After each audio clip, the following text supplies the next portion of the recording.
இரண்டாவது ஆசீர்வாதம் 38வது வசனம்.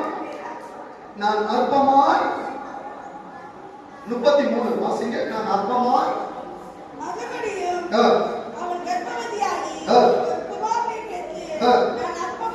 நான் அற்பமாய் எண்ணப்பட்டதை யார் கேட்டது? இன்றைக்கு உன் குடும்பத்தில், உன் தொழில்களிலே, உன் பிள்ளைகள் வாழ்க்கையில நீ அற்பமாய் எண்ணப்படுகிறதை குடும்பம் கவனிக்காமல் இருக்கலாம். கவனிக்கிறவர் ஒருவர்